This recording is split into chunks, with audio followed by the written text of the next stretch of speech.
70, co-presented by Amity University, India's leading private university, and Hero Honda, Desh Ki Dharkan. This is Network 18, and you are watching CNN-IBN.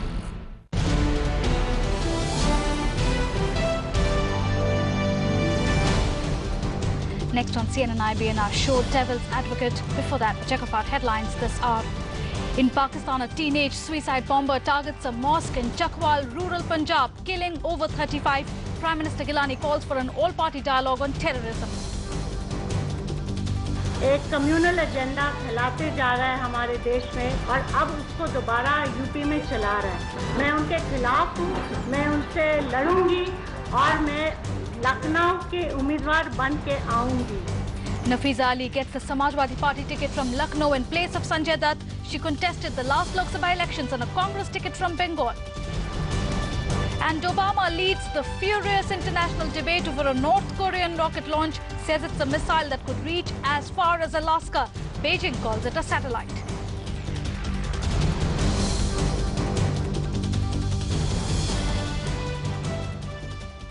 Brought to you by SL. It's time to move on. Enterprise solutions from Microsoft to control costs. Tata AIG Life Investor Sure Apex returns on the highest NAV guaranteed. MyITReturns.com. Reed & Taylor, bond with the best. Jindal Global Law School, India's first global law school, offers 3-year and 5-year law program. And iBall Lappy, enhancing laptop computing. Lappy time, happy time.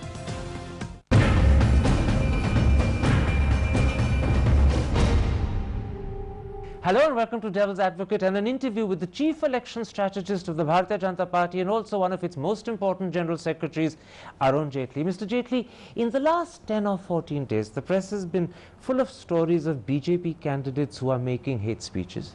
Or Jaswant Singh, who's been giving money to people in his son's constituency but says he's done nothing wrong. Or people like Neera Yadav, who are accused of corruption but have been made members of your party. Or even Manoj Pradhan, who's reported to have 7 murder cases against him, but has been made one of your party's candidates in Orissa. And people ask, is this a deliberate strategy on the part of the BJP, or is it desperation? I think it's the other way around. You see, the media has a right, and I'm conceding that right to you and to the rest of the media, to judge us by the standards we profess. You have, let's say, the candidates like some of the biggest mafias in UP and Bihar, either contesting themselves for a BSP, SP, Lokdal, LJP ticket, or those who can't contest putting up their wives. And these are people who've been convicted. The Samajwadi tried to put up somebody who's been convicted. The normal habit is the media will not judge those parties by any kind of ethical standards because they know they don't display those kind of standards. You have high standards, you get judged by those high standards. Therefore, since we have been professing high standards, I think it's our duty to maintain those high standards. And even if we are found to err marginally, then people are entitled to tell us, are you not living up to the standards you profess? All right. For example, let me just complete this sentence. I looked after BJP in 2 elections in Bihar, which at that time had a notorious reputation. After Nitish Kumar has now cleaned up that reputation. We made sure that out of the 104 assembly seats we contest, we don't give our seats to people with a criminal image. Perfect. You say you set high standards, so the media has a right to criticize you when you don't live up to them. In that event, let me ask you this. Is it fitting that someone like Neera Yadav, who was removed by the Supreme Court from her post as Chief Secretary of UP, who is considered by her own peers to be the second most corrupt IAS officer in the state, should be made a member of the BJP? You see, I am given to understand that a husband who's a former legislator and a former minister in the BJP government in UP rejoined the BJP, and at that function she accompanied him. Most of us are unaware that she's a member. She probably is not a member. That's what we've been told. Can I interrupt? She was inducted by your party president, See, the Rajnath Singh. The function was essentially to a part of the campaign where a husband who's a former minister came back who doesn't have these cases. She has accompanied him. We have not given her a ticket. We have not made her an activist. We have not made her an office bearer. There is no responsibility assigned. She accompanied him, and therefore this confusion was created. But I don't want to go into this question of personalities X or Y.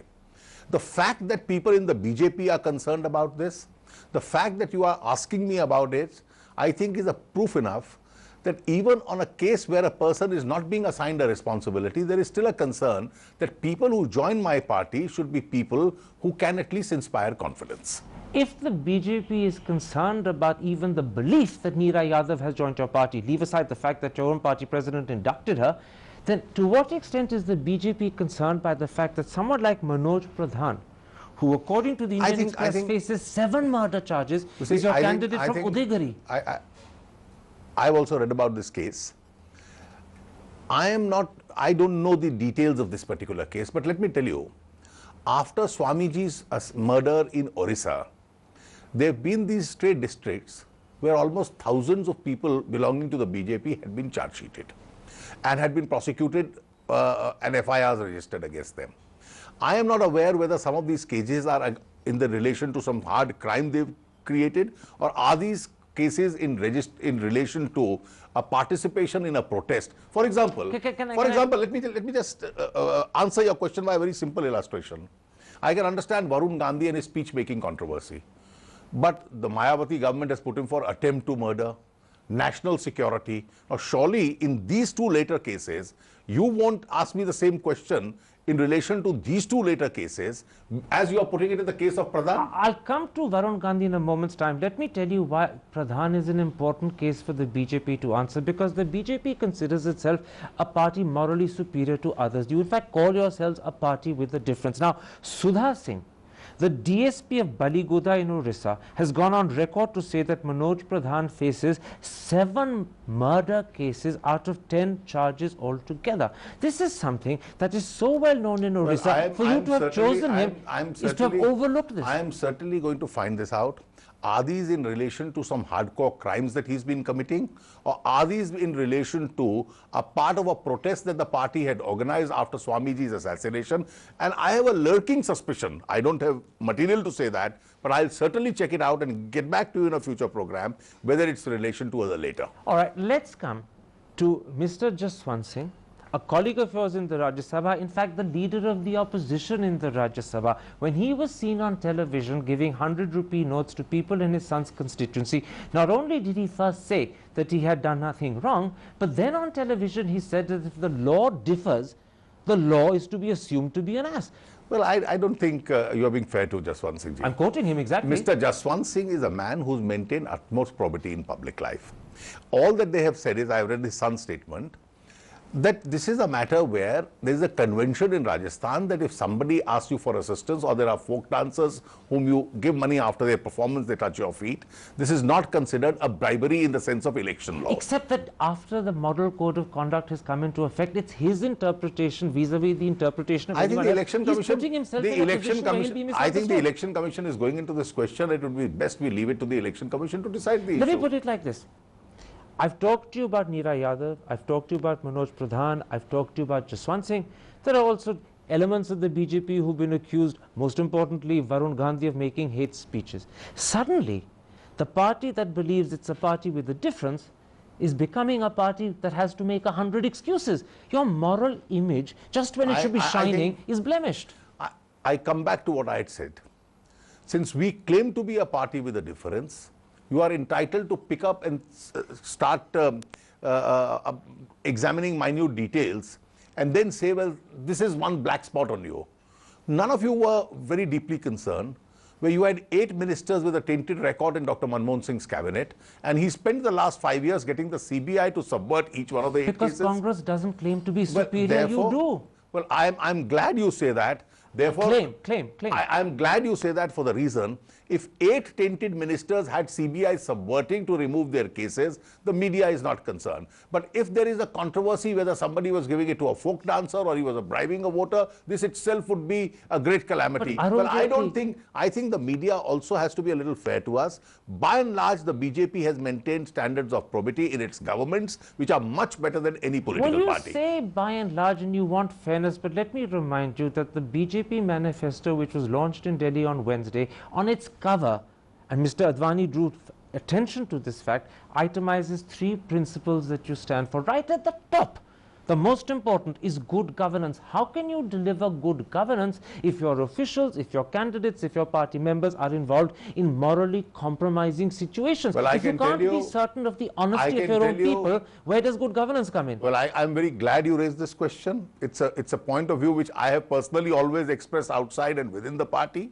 and we have a freedom to do so, that we must bring in those people who are in politics, who exercise the kind of power which can be exercised only by men of great integrity and ethics, and not by people who are given it to these kind of moral aberrations. Absolutely. And in fact, it's widely known that you have fought a problem with your party over an issue to do with the appropriateness and suitability of people who are appointed to office. Well, aren't you today, given the examples I've quoted, a little embarrassed by what your party Well, I would be happier if these incidents had not taken place, but I am still satisfied for two reasons.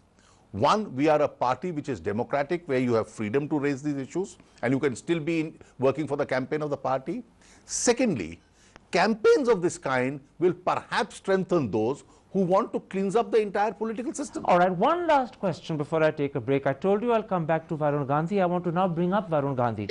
He's widely accused in the public eye of making vile and hateful comments about the Muslim community, and yet the Hindustan Times and Mail Today and perhaps other papers have quoted L.K. Advani to have equated Varun Gandhi with Atal Bihari Vajpayee and Jayaprakash Narayan. How do you explain that? Well, I think in analyzing media, you are probably cleverer than me. And this is perhaps one of the silliest pieces of journalism I have seen. Mr. Advani makes a statement, you don't detain candidates under National Security Act during elections. During the emergency, he says, JP and Vajpayee were detained.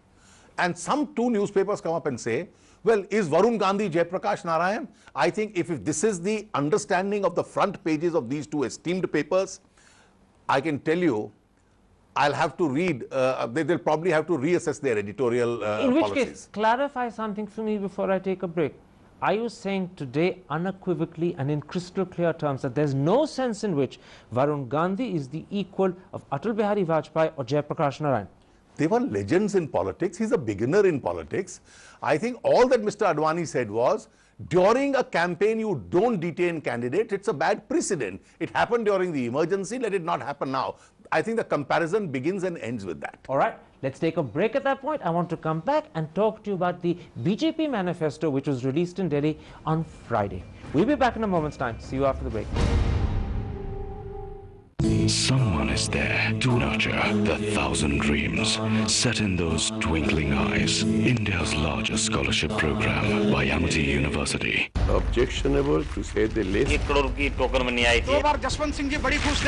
don't feel very safe in Delhi, not especially be allowed to go home at 3 in the morning, and that is frustrating. They have no legitimacy. Valentine's Day हम ban करने वाले हैं। आंदोलन की राजनीति ही सच्चाई दिखा सकती है। अपील करना चाहता हूं पुनर्वास के काम में। कोई परवाह मध्य प्रदेश को मनमोहन सिंह की सरकार को गिरा दो और मुलायम सिंह को प्रधानमंत्री बना दो। अमर सिंह ने खुद कहा है। Bajaj Alliance presents India Can, India Will, a CNN-IBN and Hindustan Times joint initiative, Monday to Thursday, 8:30 p.m. Presented by Bajaj Alliance Life Insurance, SMS Super to 56070. Co-presented by Amity University, India's leading private university. And Hero Honda, Desh Ki Dharkan. तो विलायत में मौसम कैसा है होने वाले दामाद जी? मौसम बर्फ पड़ रही है। शगुन की थाली इंतजार कर रही है, कब आ रहे हो? कल हवाई जहाज से कट्टू ससुराल। ये हमारी ओर से, ये विलायत से। Bingo international cream and onion. ये विलायती है। ये इंटरनेशनल है। अपना बिंगो विलायत में भी मिलता है।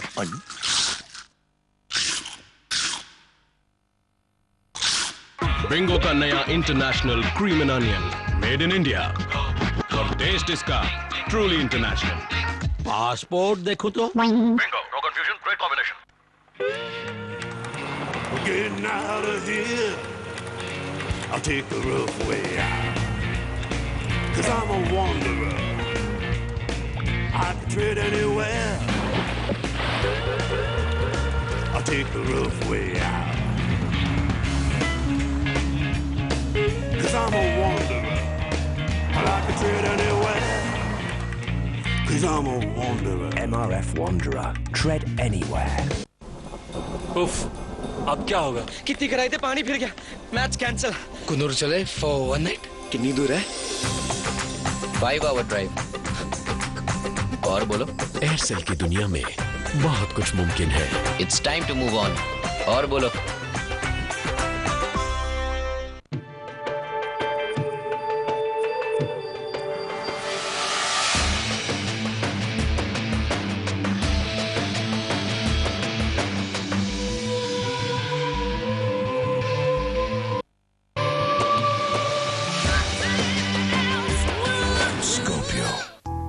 Your security is incomplete without United India.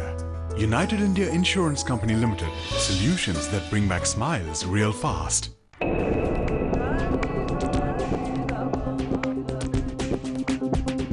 Presented by Bajaj Allianz Life Insurance, SMS Super to 56070. Co-presented by Amity University, India's leading private university. And Hero Honda, Desh Ki Dhadkan. This is Network 18, and you are watching CNN-IBN.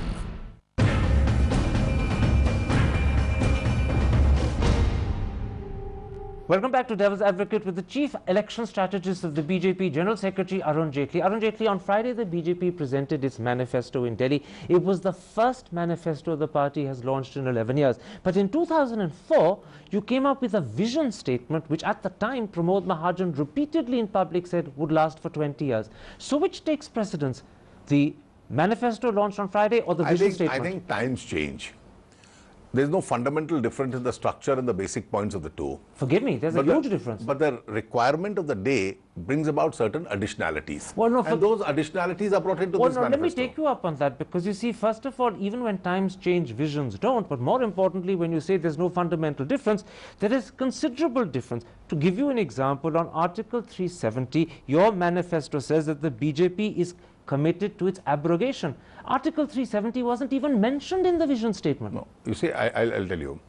We have conventionally been releasing BJP manifestos. In 2004, we called it a vision statement. And we've also been releasing what are called agendas of governance. Normally, subject to your verifying this, normally in the agenda for governance, we mention only points of agreement like a common minimum program, which the NDA allies all agree to. But this was not an NDA document. This was the BJP vision statement. In a manifesto, a BJP manifesto or our vision statements, if you see the earlier ones also, our basic core issues of beliefs are generally mentioned, even though unless we get a majority, they may not be implementable because we go by the NDA. No, forgive me, I have to interrupt you. You say your basic core beliefs are generally mentioned. I've just pointed out to you that Article 370, which is a fundamental core belief, was ignored in the vision statement. I don't think whether you mention it or you don't mention it makes any difference, because the BJP has never given up its belief on Article 370. But you did in your vision statement of 370.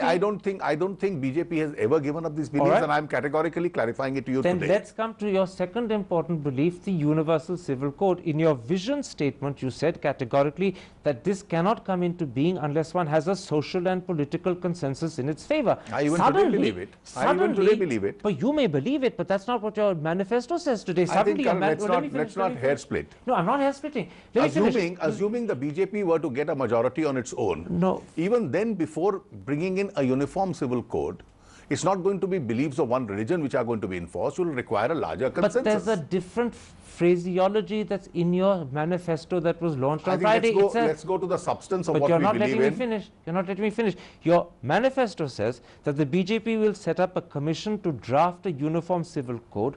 You didn't mention that in the vision statement. In the vision statement, you only talked about the need of creating a social and political consensus. Now you've ditched the consensus. You've gone on to establishing a commission. Suddenly, you've hardened your belief and you've changed your position. Any government of the day which brings changes in personal laws certainly consults communities. When I was a law minister, I brought basic changes to the Indian Divorce Act, which is the law applicable to the Christians. Now, it was only after a consensus with the church that we were able to do that. There is no question of forcing this on people. You discuss with people, you bring out the best points of the law that you require, and then you bring these about. Let me put it like this. The manifesto that was launched in Delhi on Friday is clearly the manifesto of an ideologically committed party. And you agree. You agree. You're nodding your head with agreement. But what Mr. Advani said on the 25th of March 2004 is very different. He said a country as vast and pluralistic as India cannot be ruled by an ideological party. So suddenly, the manifesto launched on Friday contradicts what Mr. Advani said 5 years ago. I don't think so.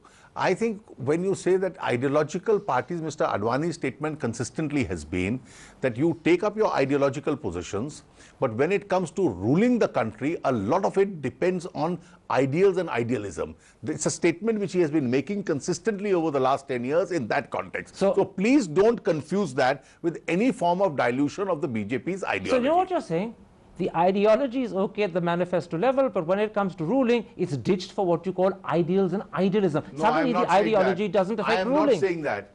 Even in regard to our ideology, when you are in governance, you have the responsibility of the governance, and therefore you will try and bring a larger consensus before you can implement some of those points. The truth is that the three cardinal principles of Article 370, the Uniform Civil Code and the Ram Temple, were part of the BJP's ideology right up till 1998, but then they were jettisoned and put on the back burner so that you could form the NDA. It's going to happen again. Why bother with a manifesto and committing yourself when you can't implement it? Well, the truth, if I put it slightly differently, is not that we jettisoned our beliefs. The truth is that we don't get an absolute majority as a BJP, we get it in an NDA, and therefore governance is as per the strength and the manifesto or the agenda of the NDA. But you know you're not going to get an absolute majority as the BJP. You know you're dependent on the NDA. Well, the CPM knows that it doesn't get an absolute majority, so it doesn't give up its leftist economic principles. The Akali Dal knows it doesn't get a majority. It doesn't still give up the Anandpur Sahib resolution. Political parties in the electorate, in the elections, don't give up their ideology. When they form a government, their agenda for governance is what is implementable, keeping in mind the structure of the government. Except for the fact you're a party with a difference. You're an honest party, you're a transparent party, one hopes. And what you're doing by this manifesto is to delude the faithful. You're convincing them of the possibility, knowing that it's impossible. An ideology represents the ideological personality and the direction of that party. If the party doesn't get a majority on its own and it forms a coalition government, it's a hard reality of politics. You can't implement what others don't accept. You will implement what the others agree to. Let me point out what Nitish Kumar said exactly a week ago on the 26th of March. He says, we want the Ayodhya issue to be solved either through talks or court decision.